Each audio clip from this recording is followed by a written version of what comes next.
பசங்களா இன்னைக்கு நம்ம பார்க்க போற டாபிக் என்ன அப்படின்னு பாத்தீங்கன்னா electric charges and fields. Okay, so இந்த டாபிக் அவ்வளோ இம்பார்ட்டண்டா சார், இதை நம்ம கண்டிப்பா பார்த்தே ஆகணுமா அப்படின்னு கேட்டா கண்டிப்பா பார்த்தே ஆகணும். இதுக்கப்புறம் நீங்க படிக்க போற எலக்ட்ரோஸ்டாட்டிக்ஸுக்கும் எலக்ட்ரிக் கரண்ட்டுக்கும் எலக்ட்ரோ மேக்னெட்டிக் இண்டக்ஷனா இருந்தாலும் சரி, மேக்னட்டிசமா இருந்தாலும் சரி, எல்லாத்துக்குமே கரண்ட் அப்படிங்கிற ஒரு விஷயத்தை நம்ம வந்து யூஸ் பண்றோம்ல. அப்ப இந்த கரண்டோட பேசிக் யூனிட்டை பத்தி நம்ம படிக்கணுமா? ஸோ அந்த பேசிக் யூனிட் அப்படிங்கிறது தான் எலக்ட்ரிக் சார்ஜ் அண்ட் ஃபீல்டு. சரிங்களா? அப்போ அந்த எலக்ட்ரிக் சார்ஜ் அண்ட் ஃபீல்டு அப்படிங்கிற லெசனை நம்ம கம்ப்ளீட் பண்ணாதான் மற்ற இருக்க டாபிக்ஸ் எல்லாமே நம்மளுக்கு வந்து புரியும். ஸோ ஃபர்ஸ்ட் இந்த டாபிக் பத்தி நம்ம வந்து பார்க்கலாம், மின்னூட்டம் மற்றும் மின்புலன். ஓகே, வாங்க கிளாஸ்க்குள்ள போலாம். ஸோ எலக்ட்ரோஸ்டாட்டிக்ஸ் அதாவது நிலை மின்னியல் அப்படின்றது வந்து சொல்லுவாங்க. சரிங்களா? ஸோ நிலை மின்னியல் அப்படின்னா என்ன சார்? ஸோ இந்த நிலை மின்னியலோட தந்தை யாரு அப்படின்னு பார்த்தீங்க அப்படின்னா Charles Augustin de Coulomb. Coulomb அப்படிங்கிறது நம்ம எல்லாத்துக்குமே தெரியும், கூலும்ஸ் லா அப்படின்றதெல்லாம் நம்ம படிச்சிருப்போம். கரெக்ட்டுங்களா? ஸோ இந்த கூலும்ஸ் லாவை 1785ல வந்து இவர் கொண்டு வராரு. ஸோ பேசிக்காக அவர் என்ன சொல்றாரு அப்படின்னா ரெண்டு சார்ஜஸுக்கு இடையில இருக்க ஃபோர்ஸ். மேபி சில பேருக்கு சார்ஜஸ் என்னன்னு தெரியலன்னா ஒன்றும் பிரச்சனை இல்லை. சரிங்களா? ஸோ சார்ஜஸ் அப்படின்னா என்ன அப்படிங்கிறத இந்த வீடியோவில் நம்ம பார்க்கலாம். ஸோ பிஃபோர் தட் எலக்ட்ரோஸ்டாட்டிக்ஸ் அப்படின்னா என்ன சார்? எலக்ட்ரோனா என்ன, ஸ்டாட்டிக்ஸ்னா என்ன? கரெக்டா சார்? ஸ்டாட்டிக்ஸ் அப்படின்னா ஸ்டேஷனரி, அதாவது நிலையாக இருக்குது அப்படின்றத வந்து சொல்லுவோம். அப்போ எலக்ட்ரோ அப்படிங்கிறது இந்த இடத்துல மின்னியல்னு கொடுத்துருக்காங்க. அப்போ மின்னியல் அதாவது எலக்ட்ரிசிட்டி நிலையா இருக்கா அப்படின்னு கேட்டால் எலக்ட்ரிக் கரண்ட் அப்படிங்கிறது ஓடிக்கிட்டு இருக்கு. இந்த இடத்துல எலக்ட்ரிசிட்டி எதனால காசு பண்ணப்படுது? So it is a basic unit. கரெக்டுங்களா? ஒரு பர்டிகுலர் யூனிட் ஒரு சார்ஜ்னால தான் சார் காசு பண்ணப்படுது.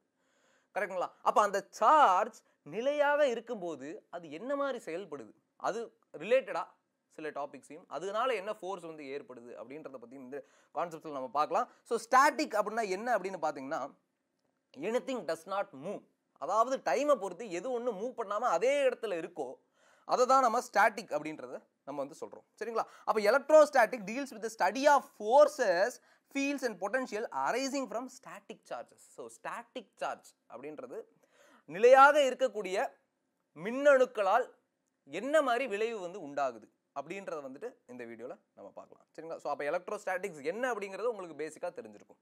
கரெக்டுங்களா? ஸோ எஸ், இப்போ எலக்ட்ரோஸ்டாட்டிக்ஸ் நம்ம பார்க்கறதுக்கு முன்னாடி எலக்ட்ரோ மேக்னட்டிசம் அப்படின்னா நம்ம என்னன்னு பார்க்கலாம். ஓகே, ஸோ நம்ம எல்லாருமே தரையில் நடந்துகிட்டு இருக்கோம். கரெக்டாக கிரிக்கெட் விளாட்றோம், எல்லாமே விளாட்றோம்.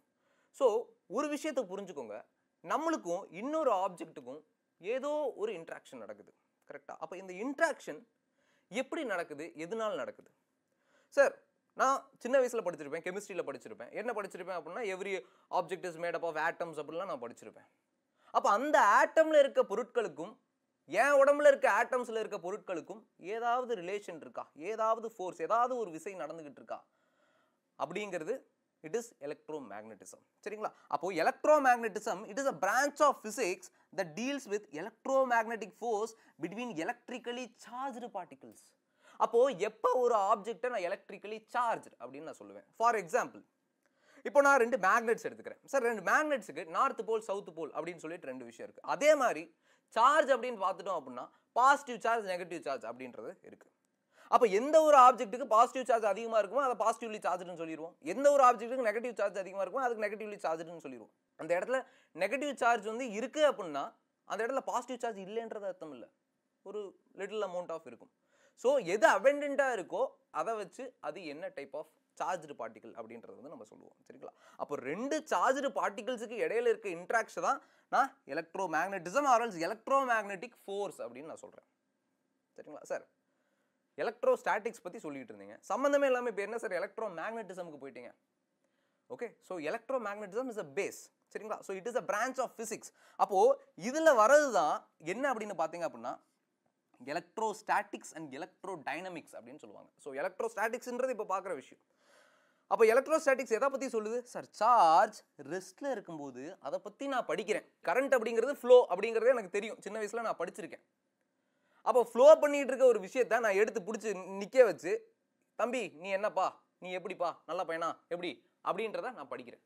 ஸோ படித்து முடிச்சுட்டு அதுக்கப்புறம் உன்னை ஓட விட்டு நான் படிக்கிறேன். So that is electrostatics and electro dynamics. அப்போ எலக்ட்ரோ டைனமிக்ஸ் அப்படிங்கிறது சார்ஜ் மோஷனில் இருக்கும்போது அதை பற்றி நான் படிக்கிறது. Okay, this force arises due to electric charge either at rest. புரிஞ்சுங்களா? ரெஸ்ட்டில் இருக்கும்போதும் மோஷனில் இருக்கும்போதும் அதை பற்றி நான் படிக்கிறத நான் எலக்ட்ரோ மேக்னெட்டிக் ஃபோர்ஸ் அப்படின்றத வந்து நான் சொல்லிடுவேன். ஸோ அதில் வரதான் எலக்ட்ரோஸ்டாட்டிக்ஸ், எலக்ட்ரோ டைனமிக்ஸ். ஸோ எலக்ட்ரோ டைனமிக்ஸில் சார்ஜஸ் அட் மோஷன்றது இருக்குது. இந்த சார்ஜஸ் அட் மோஷனில் நான் கரண்ட் எலக்ட்ரிசிட்டி அண்ட் தென் அதுக்கப்புறம் எலக்ட்ரிசிட்டி ரிலேட்டடாக என்னென்ன டாபிக்ஸ் வருதோ, ஸோ ஏசி கரண்ட், ஸோ இது எல்லாமே நான் எலக்ட்ரோ டைனமிக்ஸில் படிப்பேன். டைனமிக்ஸ் அப்படின்னாலே எது ஒன்று மாறிக்கொண்டே இருக்கிறதோ அதை தான் நான் டைனமிக்ஸ் அப்படின்னு சொல்லுவேன். ஸோ அதெல்லாம் நான் அந்த பர்டிகுலர் சாப்டரில் நான் படிப்பேன். சரிங்களா? ஸோ இப்போது நம்ம சார்ஜ் ரெஸ்ட்டில் இருக்கும்போது எப்படி பிஹேவ் பண்ணுது அப்படின்றத நம்ம படிச்சுக்கிட்டு இருக்கோம். சரிங்களா? ஸோ ஓகே சார், இவ்வளோ நேரமாக எலக்ட்ரோஸ்டாட்டிக்ஸ் அப்படின்றது என்னன்னு பார்த்துட்டோம். எலக்ட்ரோஸ்டாட்டிக் எதனால நடக்குது, அந்த இடத்துல என்ன முக்கியமான விஷயம், சார்ஜ். கரெக்டாக? அப்போ ஒரு எலக்ட்ரிக் சார்ஜ் அப்படின்னா என்ன, அதாவது ஒரு மின்னூட்டம் அப்படிங்கிறது என்னது. ஸோ எலக்ட்ரிக் சார்ஜ் அப்படிங்கிறது நம்ம வந்து நார்மலாக சொல்கிற மாதிரி சார் எலக்ட்ரிக் சார்ஜ் அப்படின்றது ஒரு டெஃபினேஷன் கிடையாது. It is a property. சரிங்களா? அது வந்து மேட்டரோட ஒரு property that causes it to experience of a force when near other electrically charged objects. அதுக்கு என்ன அர்த்தம் அப்படின்னா, எலக்ட்ரிக் சார்ஜ் அப்படிங்கிறது ஒரு மேட்டரோட ஒரு ப்ராப்பர்ட்டி, ஒரு பாடியோட ஒரு ப்ராப்பர்ட்டி. ஸோ இந்த ப்ராப்பர்ட்டி என்ன சொல்லுது அப்படின்னா, அந்த பர்டிகுலர் பாடி இன்னொரு பர்டிகுலர் பாடியை கிட்ட கொண்டு வரும்போது எப்படி ரியாக்ட் பண்ணுது, என்ன மாதிரி ரியாக்ட் பண்ணுது, அதை தான் நான் எலக்ட்ரிக் சார்ஜ் அப்படின்றத நான் சொல்லுவேன். சரிங்களா?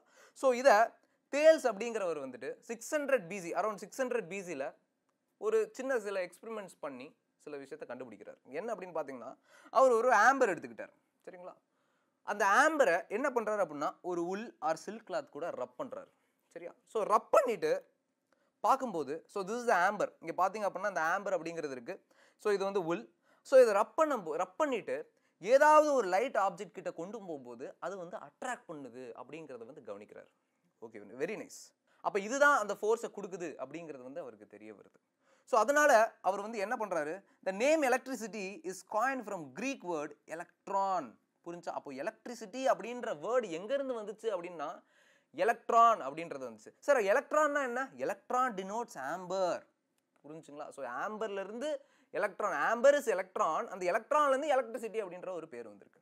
ரொம்ப ரொம்ப ஈஸியான விஷயம். அப்போது ரெண்டு ஆப்ஜெக்ட்குள்ளே ஒரு இன்ட்ராக்ஷன் நடக்குது, அந்த இன்ட்ராக்ஷனால வேற ஆப்ஜெக்ட் கூட அது வேற மாதிரி ரியாக்ட் ஆகும் அப்படிங்கிறது வந்து அந்த காலத்திலே வந்து அவர் படிச்சிட்டாரு.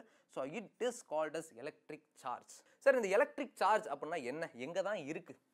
ஓகே, பார்க்குற எல்லா இடத்துலையுமே இருக்குன்னு சொல்லலாம். ஃபார் எக்ஸாம்பிள், நான் ஏற்கனவே சொன்ன மாதிரி ஏதாவது ஒரு மேட்டர், ஏதாவது ஒரு பாடி நான் எடுத்துக்கிறேன்னு வச்சுக்கோங்களேன். ஸோ அக்கார்டிங் டு கெமிஸ்ட்ரி நம்ம படிச்சிருப்போம், every object in the universe is made with something called as an atom அப்படின்னு நம்ம பார்த்துருப்போம். சரிங்களா? சார் இந்த அணுக்குள்ள என்னென்ன சார் அப்படின்னு பார்த்தோம் அப்படின்னா எலக்ட்ரான்ஸ் இருக்கும். கரெக்டுங்களா? என்ன இருக்கும்? எலக்ட்ரான் இருக்கும் சார், புரோட்டான் இருக்கும் சார், அண்ட் தென் நியூட்ரான் இருக்கும்.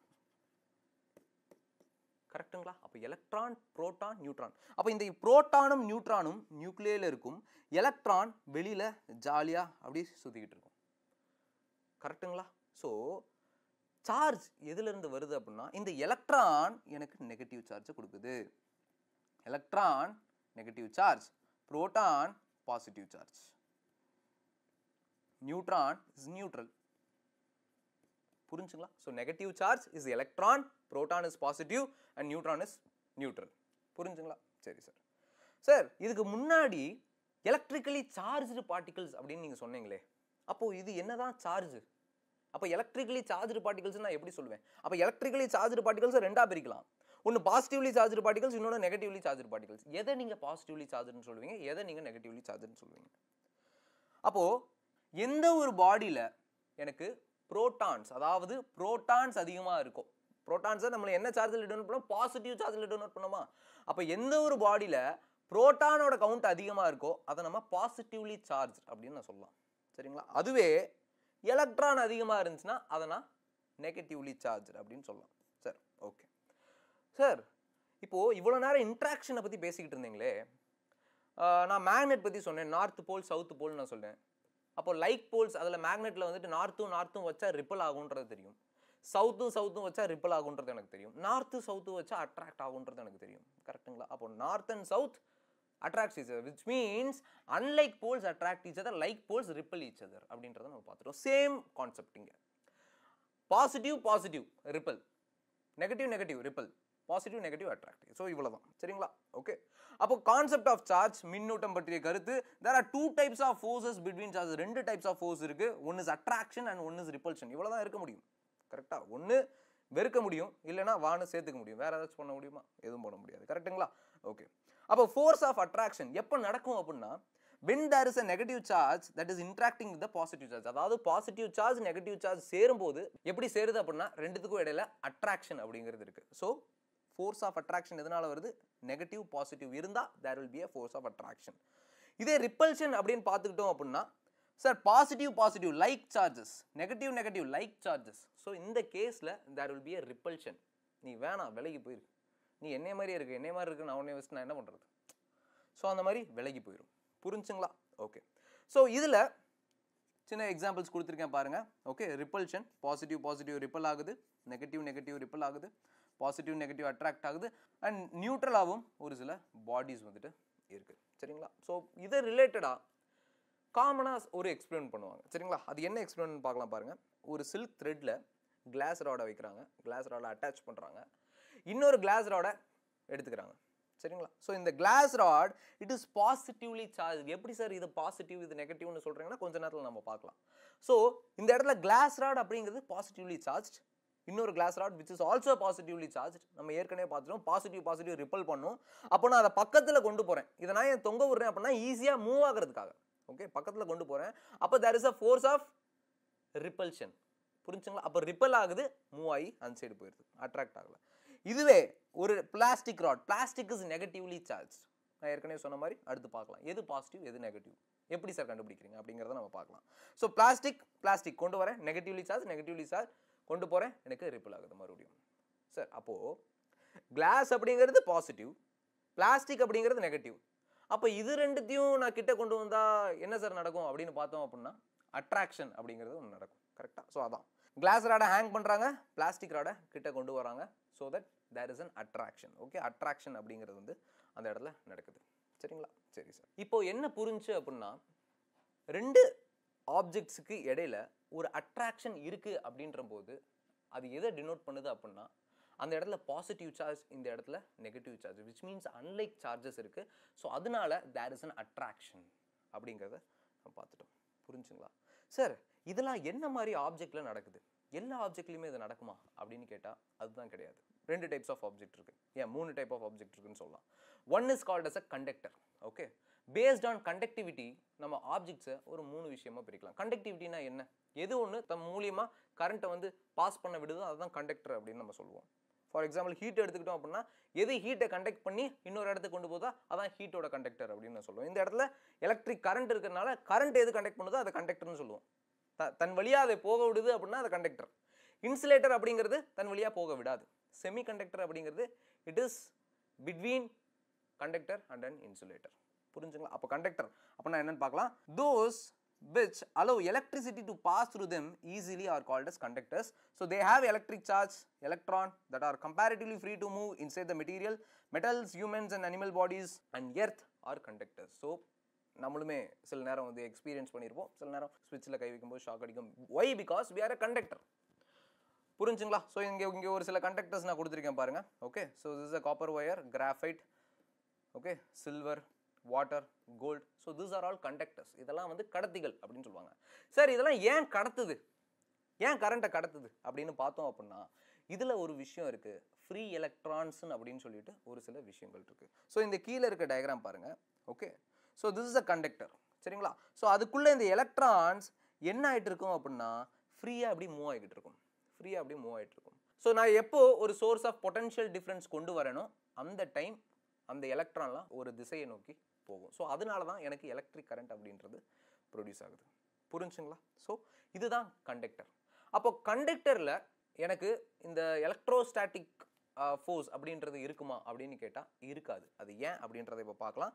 கண்டக்டர் பார்த்தாச்சு. அடுத்து என்னன்னு பார்த்தீங்கன்னா இன்சுலேட்டர். இன்சுலேட்டர் அப்படின்றத நம்ம ஏற்கனவே பார்த்துருப்போம். இன்சுலேட்டர் அப்படிங்கிறது எது ஒன்று தன் வழியாக கரண்ட்டை பாஸ் பண்ண விடலை, எது ஒன்று தன் வழியாக கரண்ட்டை வந்து பாஸ் பண்ண விடலையோ அதை தான் நான் இன்சுலேட்டர் அப்படின்னு நான் சொல்லுவேன். ஸோ இன்சுலேட்டருக்கு வந்து தமிழில் என்னென்னு பார்த்தீங்க அப்படின்னா மின்கடத்தா பொருட்கள் அப்படின்னு சொல்லுவாங்க. விச் மீன்ஸ் கரண்ட்டை அது வழியாக பாஸ் பண்ணவில்லை. ஸோ அதனால தான் அதை இன்சுலேட்டர் அப்படின்னு சொல்லுவாங்க. So most of the non metals like glass, plastic, nylon, wood offer high resistance. High resistance இருக்கிறனால it will not allow the electric current to pass through it. சரிங்களா? ஸோ அது வழியாக கரண்ட்டை வந்து பாஸ் பண்ண விடாது. ஸோ அதுக்கு தான் இங்கே சில எக்ஸாம்பிள்ஸ் இருக்குது. இந்த வுட்லாம் எடுத்துக்கிட்டோம் அப்படின்னா அதில் ஃப்ரீ எலக்ட்ரான்ஸே இருக்காது. சரிங்களா? ஸோ அதனால அது வழியாக எலக்ட்ரிக் கரண்ட் அப்படிங்கிறது பாஸ் ஆகாது. புரிஞ்சுங்களா சார்? அப்போது ஒரு பொருள் வழியா எலக்ட்ரிக் கரண்ட் பாஸ் ஆகலை அப்படின்றப்போ அது கெயின் பண்ணியிருக்க எலக்ட்ரிக் சார்ஜ் எப்போ வேணாலும் லாஸ் பண்ணிடணுமா? கரெக்டா? இப்போ ஃபார் எக்ஸாம்பிள் 2 ஆப்ஜெக்ட் சொல்லிட்டேன். இந்த 2 ஆப்ஜெக்டை நான் கிட்ட கொண்டு வரேன். அப்போ கிட்ட கொண்டு வரும்போது இது ஒரு கண்டக்டராக இருக்குது அப்படின்னா அது வழியாக அதில் இருக்க அந்த எலக்ட்ரிக் சார்ஜ் லாஸ் ஆயிருமா? எப்போ வேணாலும் லாஸ் ஆகுமா? அதான் இங்கே கொடுத்துருக்காங்க பாருங்க. when some charge is transferred to a conductor, இப்போ ஒரு சில சார்ஜ் நான் கண்டக்டர் வழியாக பாஸ் பண்ணும்போது it readily gets distributed over the entire surface of the conductor. அந்த கண்டக்டர் வழியா, which means அந்த கண்டக்டர் வழியா, அதாவது conductor is something which conducts electric current. கரெக்டா? இந்த இடத்துல சார்ஜை கண்டக்ட் பண்ணுது. அப்போ சார்ஜை கண்டக்ட் பண்ணுது அப்படின்னா அதை கண்டக்ட் பண்ணி என்ன பண்ணும்? மொத்த சர்ஃபேஸுக்கும் அதை பரப்பி விட்டுரும்.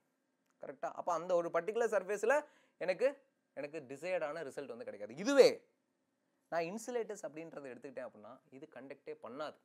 புரிஞ்சுக்கலாம்? இன்சுலேட்டர்ஸ் எடுத்துக்கிட்டேன் அப்படின்னா இது கண்டக்டே பண்ணாது. அப்போ என்ன பண்ணும்? ஒரு பர்டிகுலர் இடத்துக்கு நான் சார்ஜ் கொடுக்குறேன்னா அது அப்படியே ஸ்டேபிளாக வச்சிருக்கும். புரிஞ்சுங்களா? அப்போ நான் அதோட ஆப்போசிட் சார்ஜ் கொண்டு போகும்போது என்ன ஆகும்? ஃபார் எக்ஸாம்பிள் பாசிட்டிவ் சார்ஜ் வந்து அந்த இன்சுலேட்டர் மேலே பட்டுருச்சுன்னு வச்சுக்கோங்க. அப்போ there are 3 methods of charging a insulator. அது என்னன்றதை பார்க்கலாம். சரிங்களா? அப்போது நான் ஒரு இன்சுலேட்டரை நான் பாசிட்டிவ்லி சார்ஜ் ஆகிறேன், விச் மீன்ஸ் நான் அதை எக்ஸஸ் ஆஃப் ப்ரோட்டான்ஸ் வந்து இருக்கிற மாதிரி பண்ணுறேன். அப்போ நான் இங்கேருந்து ஒரு நெகட்டிவ் சார்ஜான பாடியை கொண்டு போகிறேன் அப்படின்னா அதை அட்ராக்ட் பண்ணும். பாசிட்டிவ் சார்ஜான பாடியை கொண்டு போகிறேன் அப்படின்னா ரிப்பிள் பண்ணும். அப்போது இந்த repelling and attracting property it will happen only for the insulators. புரிஞ்சா? அது என்னென்ன மாதிரி எப்படி இதெல்லாம் நடக்குது அப்படிங்கிறத நம்ம பார்க்கலாம். So methods of charging insulators, என்னென்ன மெத்தடில் நான் இன்சுலேட்டரை சார்ஜ் பண்ணலாம். ஃபார் எக்ஸாம்பிள் இந்த கிளாஸ் அப்படிங்கிறத எடுத்தோம். கிளாஸ் அப்படிங்கிறது பாசிட்டிவ்லி சார்ஜ் அப்படின்னு தெரிஞ்சு. So glass is a insulator. அப்போ அந்த கிளாஸை எப்படி பாசிட்டிவாக சார்ஜ் பண்ணுறாங்க? ஓகே, சில மெட்டீரியல்ஸுக்கு அதோட ப்ராப்பர்ட்டிஸை இட் இஸ் பாசிட்டிவ்லி சார்ஜாக இருக்கும். ஸோ அந்த மெட்டீரியல்ஸ் எப்படி பாசிட்டிவ்லி சார்ஜ் பண்ணுறாங்க ஸோ அப்படிங்கிறத நம்ம பார்க்கலாம். பாருங்கள், காப்பான்களை மின்னூட்டம் செய்யும் முறைகள். என்னென்ன முறையில் நம்ம இன்சுலேட்டர்ஸை சார்ஜ் பண்ணலாம்? ஓகே, ஸோ இந்த இடத்துல ஒரு 3 மெத்தட்ஸ் கொடுத்துருக்காங்க. என்ன அப்படின்னு பார்த்தீங்க அப்படின்னா charging by friction or else it is triboelectric effect அப்படின்னு வந்து சொல்லுவாங்க. Charging by induction, charging by conduction. சரியா? ஸோ சார்ஜிங் பை ஃப்ரிக்ஷன் என்னன்னா உராய்வு. அப்போ உராய்வு மூலியமா சார்ஜ் பாஸ் ஆகுமான்னு கேட்டால் பாஸ் ஆகும். எப்படின்றத பார்க்கலாம். So charging by friction triboelectric effect. Okay, so triboelectric effect அப்படின்னா என்ன அப்படின்னு பார்த்தோம் அப்படின்னா it is also known as charging by friction is a process by which certain materials become electrically charged when they are rubbed together. During this interaction, electrons are transferred from one material to another due to the difference in the electron affinity. ரொம்ப முக்கியமான விஷயம். சரியா? எப்போ transfer ஆகுது? electrons are transferred from one material to another due to the difference in their electron affinity. What is electron affinity? Electron affinity அப்படின்றது என்னன்னா the tendency to lose or gain electrons. புரிஞ்சா? அதாவது நான் இங்கே இருக்கேன். If I have the tendency to accept electrons I will become negatively charge. நான் வந்து எலக்ட்ரான்ஸை வாங்கிக்கக்கூடிய தன்மை இருக்குது அப்படின்னா நான் வந்து நெகட்டிவாக சார்ஜ் ஆயிடுவேன். சரியா? அப்போ அவர் என்ன சார்ஜ் ஆயிடுவார்? பாசிட்டிவாக சார்ஜ் ஆயிடுவார். அவ்வளோதான். Is having the ability to lose electrons. புரிஞ்சா? அவருக்கு வந்துட்டு எலக்ட்ரான்ஸ் வந்து லாஸ் பண்ணுற எபிலிட்டி இருக்குது. அப்போ லாஸ் பண்ணிவிட்டு அவர் பாசிட்டிவ்லி சார்ஜ் ஆயிடுவார், நான் நெகட்டிவ்லி சார்ஜ் ஆயிடுவேன். So that is the thing, simple. So எப்போ உராய்வு நடக்கும்போது. சரியா? Charging by friction. Okay, so அதுக்கு ஒரு சில எக்ஸாம்பிள்ஸ் கொடுத்துருக்காங்க பாருங்கள். Rubbing a balloon on the hair. Okay, எப்படி சார் ரப் பண்ணால் என்ன சார் ஆகும்? அப்போ ஹேரில் என்ன இருக்குது, எனக்கு பலூனில் என்ன இருக்குது அப்படின்றத பார்த்தோம் அப்படின்னா ஸோ இந்த இடத்துல ஒரு டயக்ராம் கொடுத்துருக்கேன் பாருங்கள். பலூனை நான் ஹேரில் ரப் பண்ணும்போது என்ன ஆகுது அப்படின்னா ஹேர் அப்படிங்கிறது எலக்ட்ரான்ஸை லாஸ் பண்ணுது. ஸோ எலக்ட்ரான்ஸை லாஸ் பண்ணுறது மூலியமா எலக்ட்ரான் ஒரு இடத்துல அதிகமாக இருந்துச்சு அப்படின்னா இட் இஸ் நெகட்டிவ்லி சார்ஜ் அப்படிங்கிறத நான் சொல்லிட்டேன். அப்போ பலூன் இஸ் நெகட்டிவ்லி சார்ஜ். அப்போ ஹேர் என்னவாகும்? ஹேர் எலக்ட்ரானை லாஸ் பண்ணியிருக்கு because of its electron affinity. புரிஞ்சுங்களா? ஸோ அதனால எலக்ட்ரான்ஸ் லாஸ் பண்ணிருச்சு. So hair is positively charge. இப்போ நான் ஏதாச்சும் ஒரு பாசிட்டிவ் சார்ஜ் ஆப்ஜெக்டை பலூன் கிட்ட கொண்டு வந்தேன் அப்படின்னா இட் வில் அட்ராக்ட். ஓகேங்களா? ஸோ இதுதான் சார்ஜிங் பை ஃப்ரிக்ஷன். அதுக்கு இன்னொரு சில எக்ஸாம்பிள்ஸ் கொடுத்துருப்பாங்க. Walking on the carpet. கார்பெட்டில் வாக் பண்ணும்போது என்னுடைய பாடி கிரவுண்டில் there will be lots of கோடிக்கணக்கான எனக்கு கோடியில் அதை விட அதிகமான ப்ரோட்டான்ஸ், நியூட்ரான்ஸ் அண்ட் எலக்ட்ரான்ஸ் இருக்கும். பாசிட்டிவ்லி சார்ஜ், நெகட்டிவ்லி சார்ஜ் எல்லாமே இருக்கும். ஸோ இந்த கார்பெட் வழியாக நான் நடக்கும்போது என்னுடைய பாடி நெகட்டிவாக சார்ஜ் ஆகிக்கும். அப்போ நான் போய் தொடும்போது இந்த எலக்ட்ரான்ஸ் அது வழியாக ட்ரான்ஸ்ஃபர் ஆகி கிரவுண்டுக்கு போயிடும். கரெக்டாக? அப்போ எனக்கு ஒரு சின்னதாக ஒரு ஷாக் வந்து நடக்கும். சரிங்களா? ஸோ அதான் வாக்கிங் ஆன் த கார்பெட் அப்படிங்கிறது. It is also an example of electrostatic force. Okay, and then rubbing a glass rod with silk. Okay, நம்ம ஏற்கனவே பார்த்துருக்கோம். கரெக்டாக? ஸோ ஒரு கிளாஸ் ராடை சில்கில் ரப் பண்ணும்போது எனக்கு கிளாஸ் ராட்ல இருக்க அந்த எலக்ட்ரான்ஸ், கிளாஸ் அப்படிங்கிறது என்னது? It has the ability to lose electrons அப்படிங்கிறதுனால எலக்ட்ரான்ஸை எனக்கு அந்த சில்க்குக்கு கொடுத்துரும். So that it becomes positively charged. புரிஞ்சுங்களா? So this is charging by friction. So இப்போ சார் இதெல்லாம் நெகட்டிவ்லி சார்ஜ், இதெல்லாமே பாசிட்டிவ்லி சார்ஜ்னு எப்படி சொல்றீங்க? ஓகே, ஸோ இந்த இடத்துல ட்ரைபோ எலக்ட்ரிக் எஃபெக்ட்னு ஒன்று பார்த்தோமா, அதே மாதிரி ட்ரைபோ எலக்ட்ரிக் சீரீஸ் அப்படின்றது ஒன்று இருக்கு. ஸோ இது ஒன்றும் இல்லை, it is a rank of materials based on their tendency to gain or loss electrons. So it is a set of series. Okay, இது ranks இருக்கும். ஸோ இந்த ரேங்க்ல என்ன இருக்குன்னா டாப்ல பாசிட்டிவ்லி சார்ஜ்டு திங்ஸ் இருக்கும், அப்படியே போக போக போக போக போக அப்படியே கீழே வரும்போது நெகட்டிவ்லி சார்ஜா ஆகிட்டே வரும். புரிஞ்சுங்களா? ஸோ இதில் டாப்ல பார்த்தீங்க அப்படின்னா ஹேர் இப்போ தான் பார்த்தோம் கரெக்டா, it has the tendency to lose electrons, which means அந்த ஹேர் அப்படிங்கிறது it can be easily converted to positively charge thing. சரிங்களா? ஸோ அதனால hair is in the top of the series, so it is positive. சரிங்களா? அதே கீழே வந்துட்டீங்க அப்படின்னா Teflon, acrylic, so இது எல்லாமே நெகட்டிவ்லி சார்ஜ்டு பாடிஸ். கிளியரா? ஸோ இதுதான் சார்ஜிங் பை ஃப்ரிக்ஷன். ஸோ எப்படி ஒரு ஆப்ஜெக்ட் பாசிட்டிவ்லி சார்ஜா நெகட்டிவ்லி சார்ஜா, it is based on the triboelectric series. அதை பார்த்தீங்கன்னா உங்களுக்கு ஒரு ஐடியா கிடைக்கும். ஸோ அடுத்தது பார்த்தீங்க அப்படின்னா சார்ஜிங் பை இண்டக்ஷன், அதாவது தூண்டல் மூலம் மின்னோட்டம். சார் ஒரு விஷயத்தை தூண்டுறது மூலியமாலாம் மின்னூட்டம் கொண்டு வர முடியுமானா கண்டிப்பாக கொண்டு வர முடியும். சரிங்களா? அதான் சார்ஜிங் பை இண்டக்ஷன் அப்படின்னு சொல்லுவாங்க. So by bringing a charged object near an insulator, ஒரு இன்சுலேட்டர் கிட்ட, ஓகே, இன்சுலேட்டருக்குள்ள பாசிட்டிவ் சார்ஜ் இருக்கும், நெகட்டிவ் சார்ஜ் இருக்கும். சரியா? அந்த இன்சுலேட்டர் கிட்ட ஒரு சார்ஜ்டு ஆப்ஜெக்டை நான் கொண்டு வரேன், சார்ஜ்டு பாடியை நான் கொண்டு வரேன். ஓகே, ஸோ நம்ம ஏற்கனவே பார்த்துட்டோம் positive positive ripple, positive negative attract. Okay, so இது ஒரு நெகட்டிவ்லி சார்ஜ்டு ஆப்ஜெக்ட். ஸோ இது வந்துட்டு ஒரு இன்சுலேட்டர். கரெக்டாக நான் இன்சுலேட்டர் ஏற்கனவே சொன்னேன், இன்சுலேட்டரில் பாசிட்டிவ் அண்ட் நெகட்டிவ் சார்ஜஸ் வந்து இருக்கும். ஓகே, அப்போ இந்த நெகட்டிவ்லி சார்ஜ்டு ஆப்ஜெக்டை இந்த இன்சுலேட்டர் கிட்ட நான் கொண்டு வரும்போது எனக்கு என்ன ஆகும் அப்படின்னா there will be a polarization. Polarization அப்படின்னா என்ன அப்படின்னா இந்த இடத்துல இது நெகட்டிவ்லி சார்ஜா, கரெக்டாக? அப்போ நெகட்டிவ் எதை அட்ராக்ட் பண்ணும்? பாசிட்டிவ் அட்ராக்ட் பண்ணுமா? அப்போ எதை ரிப்பல் பண்ணும்? நெகட்டிவ் ரிப்பல் பண்ணுமா? அப்போது எனக்கு நெகட்டிவ்லி சார்ஜ்டு ஆப்ஜெக்டை ஒரு இன்சுலேட்டர் கிட்ட நான் கொண்டு வரும்போது இந்த பர்டிகுலர் ஆப்ஜெக்ட், இந்த பர்டிகுலர் இன்சுலேட்டருக்குள்ள இருக்க அந்த நெகட்டிவ் சார்ஜ் இருக்கு இல்லையா, ஓகே, நெகட்டிவ் நெகட்டிவ் ரிப்பிள் ஆகும் இல்லையா, அப்போ ரிப்பிள் ஆகி இது ஒரு சைடு போயிடும், எனக்கு பாசிட்டிவ் சார்ஜ் ஒரு சைடு வந்துடும். ஸோ இதுக்கு பேர் தான் போலரைசேஷன் அப்படின்னு வந்து சொல்லுவாங்க. சரியா? அப்போ the side of the insulator closest to the charged objects develop an opposite charge. எந்த பர்டிகுலர் சார்ஜ்டு ஆப்ஜெக்டை அந்த இன்சுலேட்டர் கிட்ட கொண்டு வரமோ அந்த பர்டிகுலர் சார்ஜ்டு ஆப்ஜெக்ட்டுக்கு ஆப்போசிட்டான சார்ஜ் அந்த இடத்துல வந்துட்டு இன்டியூஸ் ஆகும். ஸோ இதுதான் சார்ஜிங் பை இண்டக்ஷன் அப்படின்றது வந்து சொல்லுவாங்க. ஒரு பியூட்டிஃபுல்லான டயக்ராமில் உங்களுக்கு வந்து நான் கொடுத்துருப்பேன். சரிங்களா? அடுத்தது charging by conduction. Okay, induction அப்படின்னா தூண்டுறது மூலியமா, கண்டக்ஷன் அப்படின்னா தோன்றது மூலியமா, அவ்வளோதான், சிம்பிள். அப்போ direct contact with charged object எனக்கு என்ன ஆகும் அப்படின்னா நான் டைரக்டாக அந்த சார்ஜ்டு ஆப்ஜெக்ட் வந்து அந்த இன்சுலேட்டர் நான் தொடறது மூலியமா என்கிட்ட இருக்கக்கூடிய சில சார்ஜஸ் அதுக்குள்ள போயிடும். சரியா? For some types of insulators you can transfer a charge by direct contact with charged object. Okay, so that is how this charge has been transferred அப்படின்னு நம்ம சொல்லலாம். சரிங்களா? so that is called as conduction அப்படின்னு வந்து சொல்லுவாங்க.